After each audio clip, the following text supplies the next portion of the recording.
Anual 2018-2021, presentado por mi persona Andrés Ruiz, Persicali, Jaime Mendoza. El tema que vamos a empezar es los lineamientos de política económica. El primer lineamiento es asegurar un crecimiento alto y sostenido sobre la base de una mayor acumulación de capital y ganancias de productividad. 2. Reducir la brecha de infraestructura a través de un sistema de simplificado, transparente y efectivo de ejecución de proyectos de inversión. 3. Mejorar la productividad y la competitividad de la economía.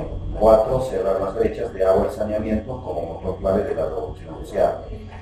5. Impulsar la vivienda social y cerrar el déficit habitacional. Bien, sobre la declaración de la política fiscal. Primero, asegurar el compromiso de la sostenibilidad fiscal, generando espacios para una política fiscal contracíclica en situaciones extraordinarias. 2. Impulsar y sostener una inversión pública de calidad, eficiente y con adecuado mantenimiento y equipamiento. 3. Incrementar los ingresos fiscales permanentes. 4. Incrementar la asistencia técnica de los gobiernos regionales y locales. 5. Fortalecer la gestión de activos y pasivos públicos dentro de un análisis integral que contemple los riesgos fiscales subyacentes. Bien, dentro de los lineamientos de política tributaria, tenemos que la política tributaria a corto y mediano plazo debe orientarse a garantizar los ingresos fiscales que se necesitan para financiar el gasto público, así como para atender la demanda de recursos adicionales necesarios para financiar las obras relacionadas al fenómeno costero. Todo esto sin vulnerar el principio de suficiencia, eficiencia, equidad, neutralidad y simplicidad del sistema tributario. Bien, sobre la perspectiva de 2018 al 2021. Se implementarán medidas que permitan ampliar la base tributaria. Con esto se fomentará la formalización de las pequeñas y las microempresas. 2. Se trazará una nueva estrategia que permita racionalizar las exoneraciones, beneficios y tratamientos tributarios. 3. El impuesto a la renta se evaluará en medida que fortalezcan la base tributaria y se introducirán disposiciones que permitan combatir esquemas y prácticas elusivas con la finalidad de alcanzar mayor neutralidad y equidad. Con respecto al impuesto selectivo a las ventas, impuesto general a las ventas, se continuará con la revisión de la legislación nacional. En el caso del impuesto selectivo al consumo, se continuará revisando la afectación del referido impuesto de manera que refleje las externalidades negativas de los bienes afectos. En lo concerniente a la normatividad tributaria municipal, se propondrán cambios normativos con el objeto de optimizar los principales impuestos, tales como el impuesto predial, impuesto al cabala, el impuesto al patrimonio vehicular, a fin de corregir los vacíos de la ley tributaria municipal. En cuanto a las proyecciones macroeconómicas del entorno internacional, el crecimiento mundial de la demanda externa se verá fortalecida por, primero, la salida de la Asociación de América Latina. 2. La consolidación del crecimiento de Estados Unidos y la zona euro.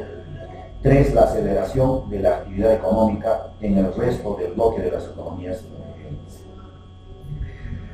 Bien, seguimos en el entorno internacional. Un factor de riesgo sobre América Latina es el político, en la medida que los procesos electorales generen incertidumbre en los agentes económicos. Por ejemplo, en América Latina, en el calendario electoral 2017-2018, en Argentina, por ejemplo, en octubre, el tipo de elección fue legislativa. En Chile, en noviembre de 2017, el tipo de elección fue presidencial, legislativa y regional. Y en México, en junio de 2018, presidencial y legislativa. Brasil, en octubre del 2018, serán las presidenciales, legislativas y regionales. Bien, continuamos con el entorno internacional. La recuperación de América Latina ocurrirá en un contexto de consolidación y de crecimiento tanto de Estados Unidos y la zona europea, que pasará a crecer del 0,2% y del 1,9% en 2007 a un 2,3% y un 1,7% en 2018 respectivamente. En cuanto a los precios de los metales industriales como el cobre y el zinc, se mantendrán en niveles altos similares a los actuales, impulsados por la recuperación de la demanda global y la estabilización de la oferta. Asimismo, las cotizaciones de los metales preciosos por oro registrarán una tendencia de alza en un contexto de creciente riesgo e incertidumbre.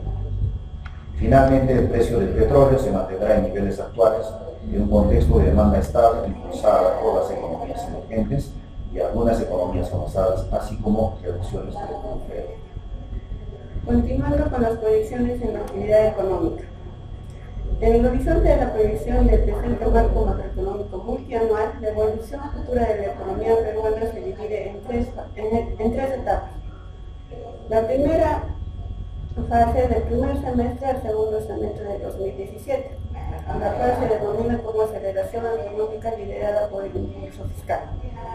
La segunda fase, 2018, añadiendo motores de crecimiento de inversión privada. Tercera fase, los años 2019 y 2021, convergiendo al crecimiento potencial y cierre de brechas del PBI. La primera fase, el segundo semestre del año 2017, estará marcada por el inicio de la aceleración económica a partir de una política fiscal expansiva, orientada principalmente al proceso de reconstrucción, obras de rehabilitación y prevención. Es decir, esta aceleración económica estará liderada por un mayor gasto público. De la misma manera también se tendrá la normalización de la producción primaria, del comercio y de servicios en las zonas afectadas por el fenómeno del Niño costero. Todo esto permitirá que la economía peruana en el año 2017 tenga un crecimiento de 2.8 y 3.2 en el segundo semestre. Pero estos datos, de acuerdo al informe de actualización de proyecciones macroeconómicas, se tiene que en el año 2017 la economía solamente ha crecido 2.5, por debajo de lo que estaba proyectado. La segunda fase. En la segunda fase, que es el año 2018, la economía peruana acelerará su ritmo de crecimiento de 2.8 en el 2017 a 4% en el 2018, debido a un mayor impulso fiscal orientado a la ejecución del plan de reconstrucción y los Juegos Panamericanos. De igual manera, se tendrá una recuperación gradual de la inversión privada en un contexto de mayor dinamismo de la demanda interna, especialmente la pública, así como altos precios de metales, avance de importantes proyectos de infraestructura e implementación de medidas para promover la inversión privada. Con todo esto, el PBI en el año 2018 crecerá un 4%. En la tercera etapa, que es el periodo de 2019 y 2021, la inversión privada se consolidará al crecer a tasas en torno a 5% anual, liderada por la mayor inversión en infraestructura, sector minero y de hidrocarburos. Este elevado dinamismo del sector privado vendrá acompañado de una mayor contratación formal y productiva, un retiro gradual del impulso fiscal y un entorno de negocios favorable. Esto caracterizado por la simplificación administrativa y la eliminación de barreras burocráticas. Con esto, el Perú consolidará su crecimiento potencial de 4%, logrando de esta manera cerrar la brecha del PBI y se mantendrá como uno de los países de mayor crecimiento en el mundo.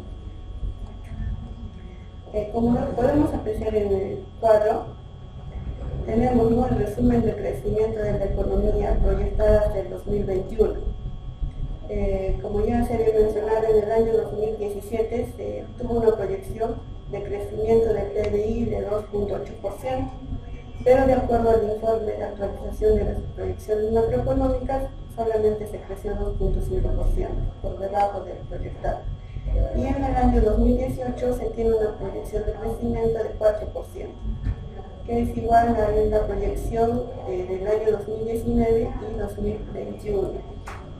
En el siguiente cuadro, PBI por sectores, lo que podemos resaltar es el crecimiento que ha tenido el sector construcción, que en el año 2017 era de menos 1%, y en el año 2018 tuvo un crecimiento de 8.8%, ¿no? Y en el año 2019 y 2021 de una disminución, pero un crecimiento significativo de 5.3%.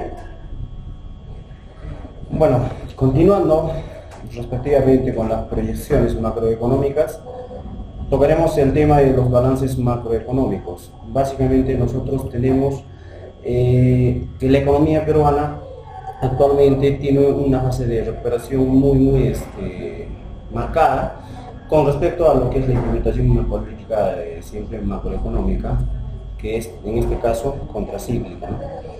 Si bien es cierto el PBI va a crecer un 2.8% en este presente año 2018, tendrá una aceleración del 4% con respecto a lo que es en los años 2019 y 2021.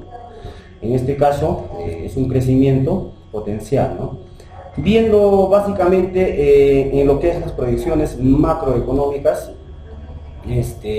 nosotros en un entorno macroeconómico tenemos que tomar en cuenta el crecimiento global, ¿no? Cómo va eso, los precios de las materias primas, que mucho inciden en lo que es la economía macroeconómica, los mercados financieros y básicamente el riesgo del entorno internacional, ¿no? Que se basa de acuerdo a Perú, de acuerdo al entorno internacional.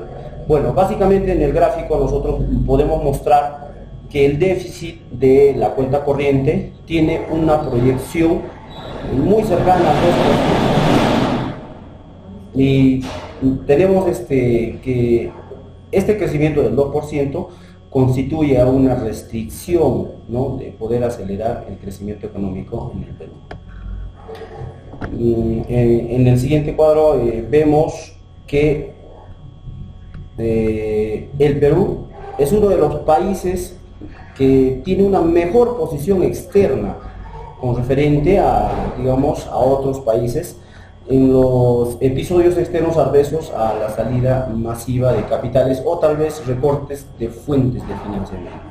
Si bien es cierto, el Perú está en una vulnerabilidad externa del 22,5, ¿no?, que se tiene en referencia del año 2016 a una referencia para el crecimiento de PBI que tiene el Perú, ¿no? Eso es con respecto a lo que es los balances macroeconómicos que tiene Perú en una mirada internacional. Pasando a un siguiente tema, que es las finanzas públicas.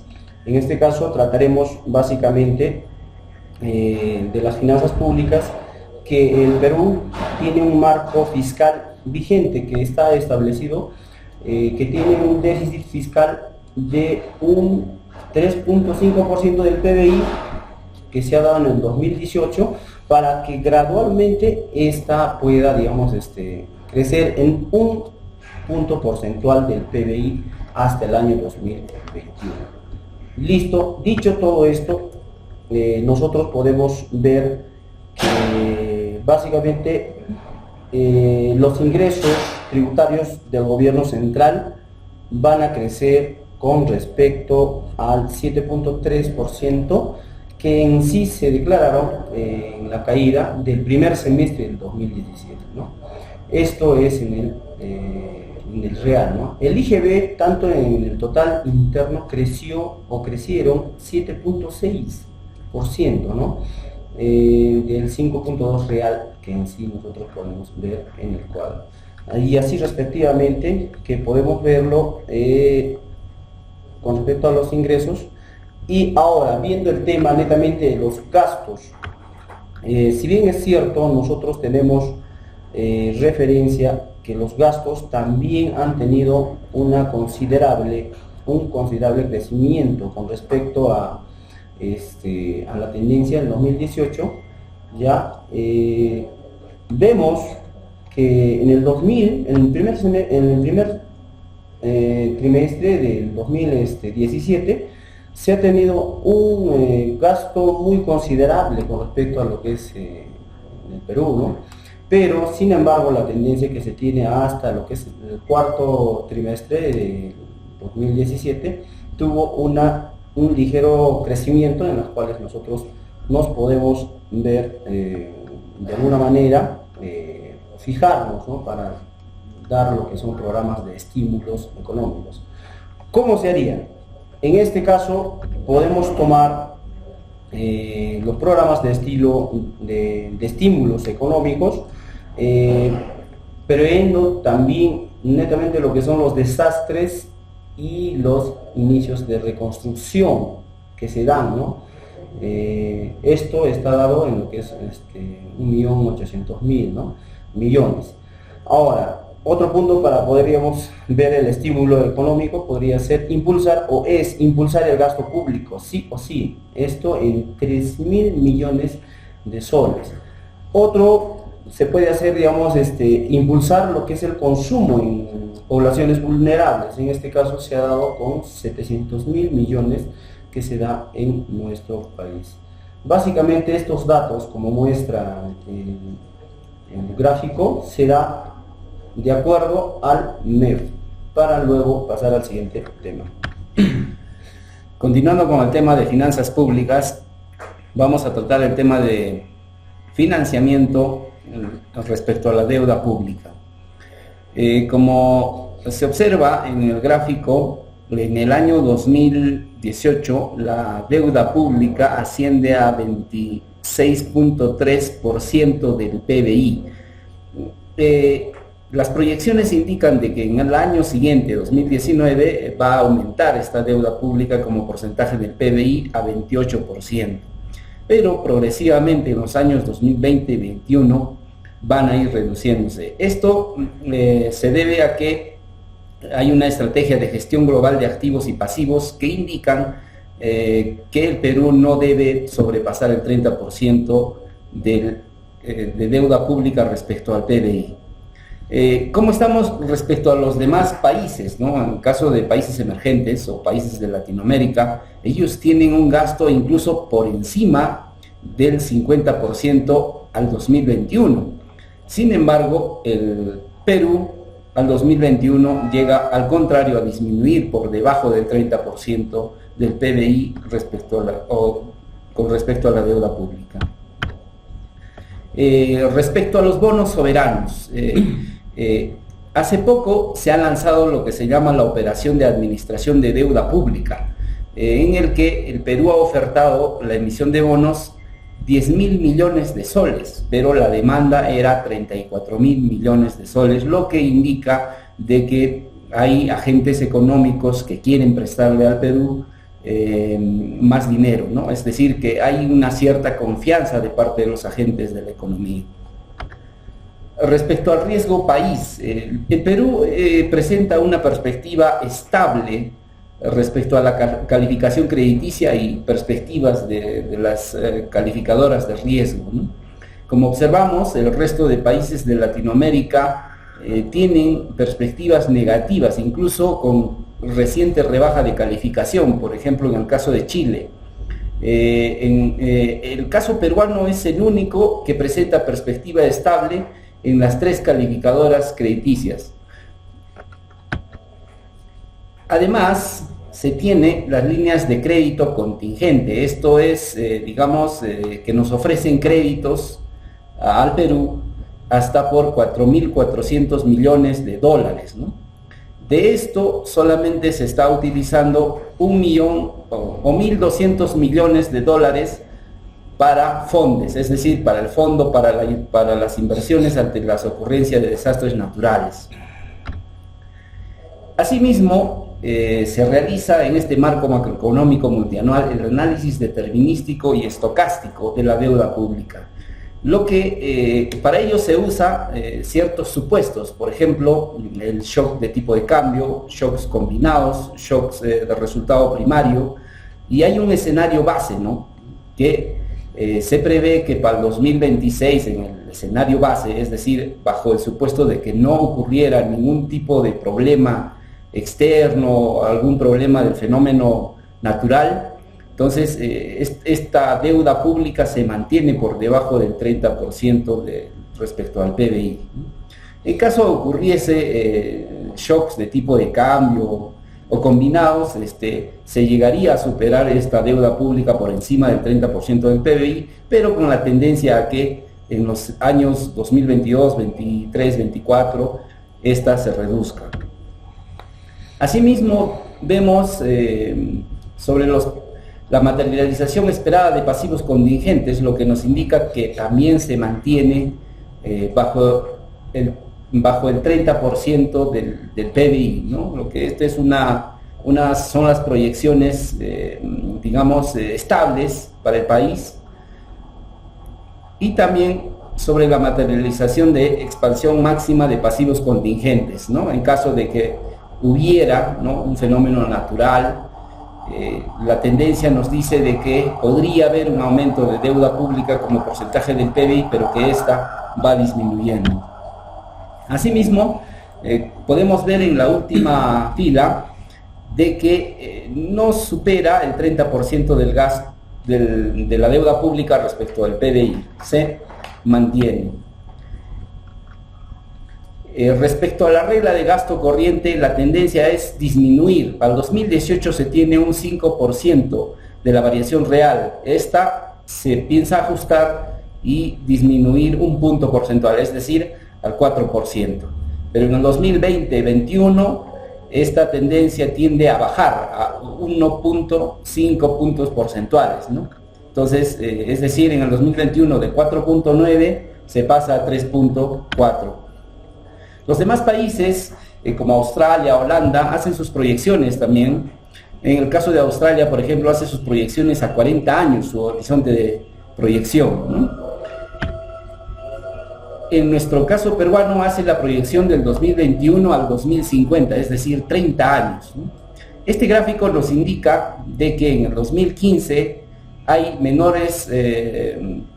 menor cantidad de personas mayores de 80 años. Sin embargo, en el 2050 se prevé de que esta cantidad de personas va a aumentar, ¿no? Y por el contrario, en el caso de personas menores, es decir, de 0 a 4 años, va a disminuir, ¿no? En el 2050 se prevé que esta población va a disminuir, por lo tanto el gasto público también va a disminuir, ya que se prevé de que va a haber cantidad de personas menos que educar en las escuelas, ¿no? Este otro gráfico también nos muestra de que la población adulta en el año 2050 va a ser mayor que en el año 2015, ¿no?